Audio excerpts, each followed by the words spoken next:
Hi guys! Good afternoon! So this is your Miss Universe 1981 is Maringmar Vlog and welcome to this video. And andito tayo sa par.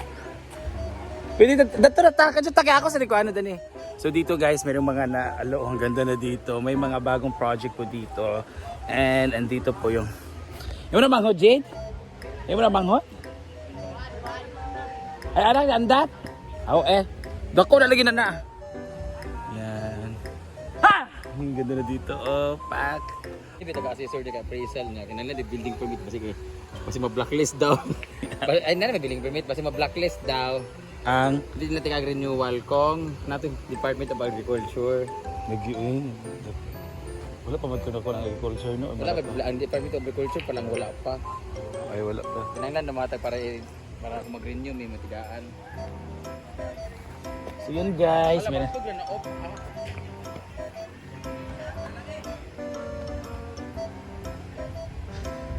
Yun.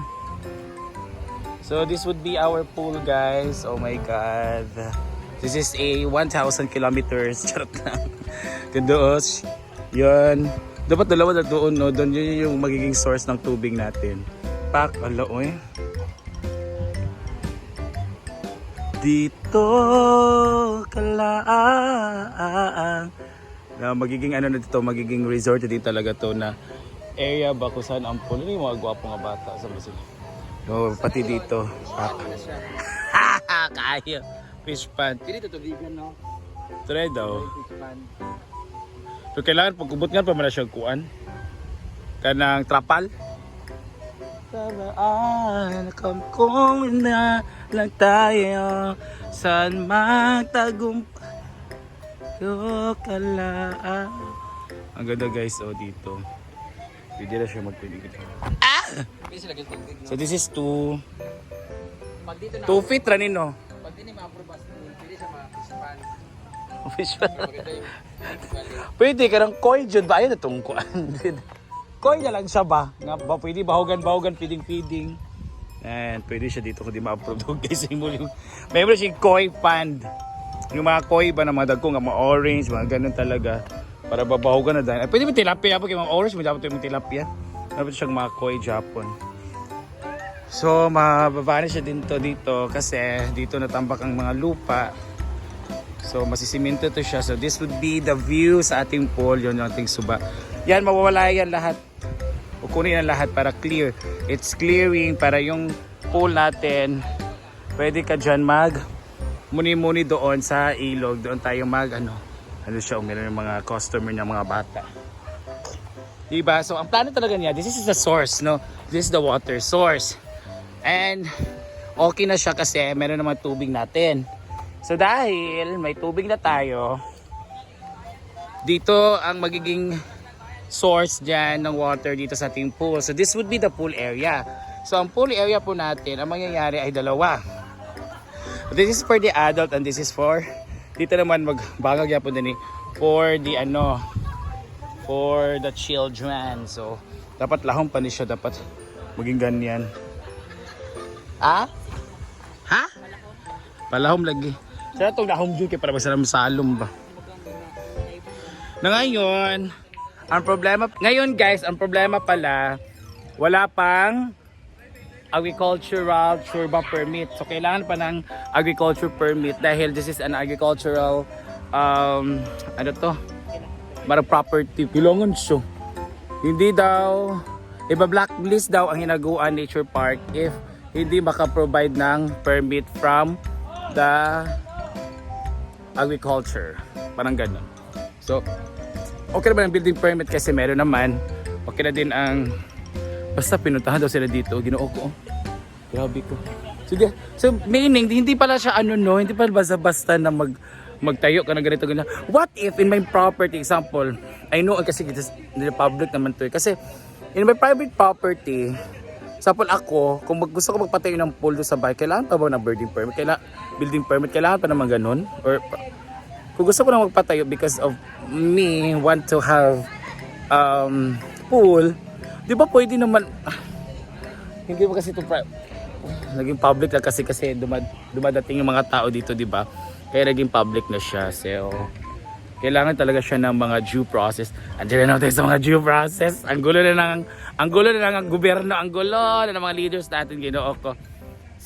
Hindi na natin alam kung sinong paniniwalaan natin. Pero, dito naman, sana magiging makapool na to kasi you know what the benefit then kung magiging pool na to area, mas nadami yung tao kasi makaka-attract ng maraming tao kasi I will remember nga pag may maraming mga turista pumunta dito, mga bisita, sinasabi nga may pool ba ganito, so we keep on telling them na sorry, yung offer na lang talaga namin is yung humble na ilog na hindi pa naman amin yan kasi that's public, no, that's for everyone. So so sila doon nila sila naliligo sa ilog. So again, maganda to may pool na kasi pag may pool area na or may pool na dito sa farm, makaka-attract ng maraming bisita. So once makaka-attract ang Hinaguan Farm ng maraming bisita, makaka-attract ng maraming customer, makaka-attract ng maraming tourists sa Hasaan, not only here but also sa entire town of Hasaan.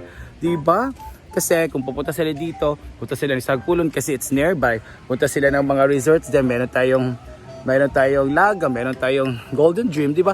Meron tayong Springview there, marami pang mga resorts na pwede nilang puntahan or pwede nilang kanang after here ba, pwede nilang daanan, di ba? So you can attract people, and if madadami ang tao, meron ding mga magtitinda dyan, na mga ganito, na mga ganyan. So can attract also small business, di ba? So why not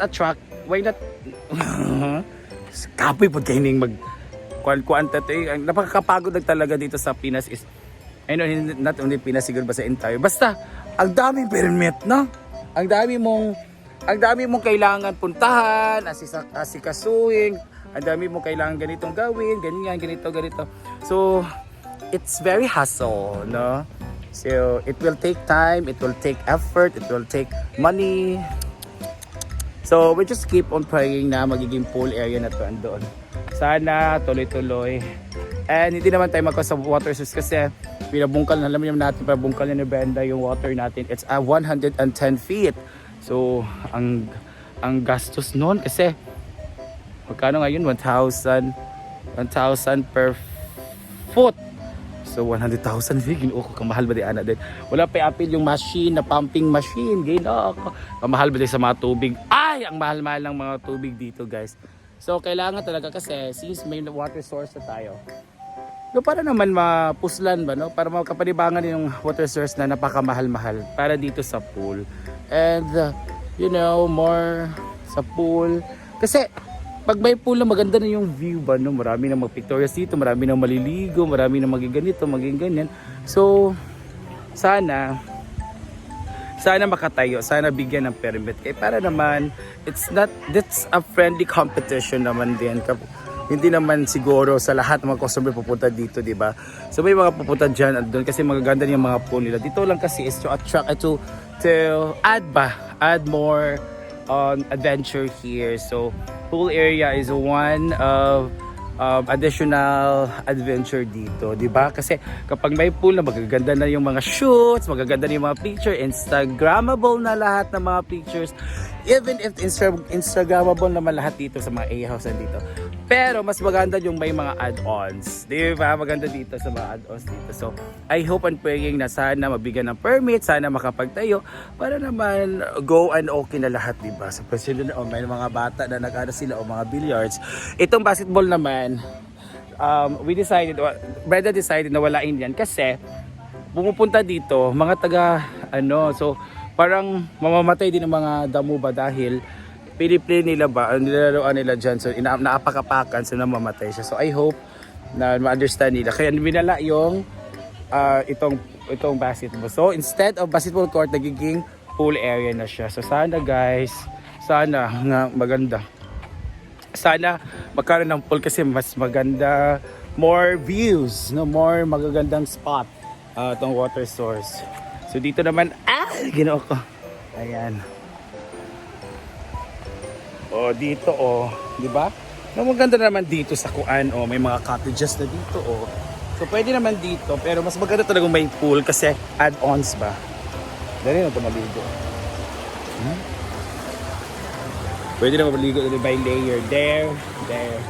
Bel Air siya. Pwede naman magkaroon ng banana. Banana. It's banana. O may mga chairs, di ba? Ito na yung benda maligo. How's Ben? So, yun. Preparing for that. So, thank you so much guys for watching. I hope that you enjoy. Sige na, bye-bye na. Thanks. At sana magkaroon ng pool na dito. Thank you and bye.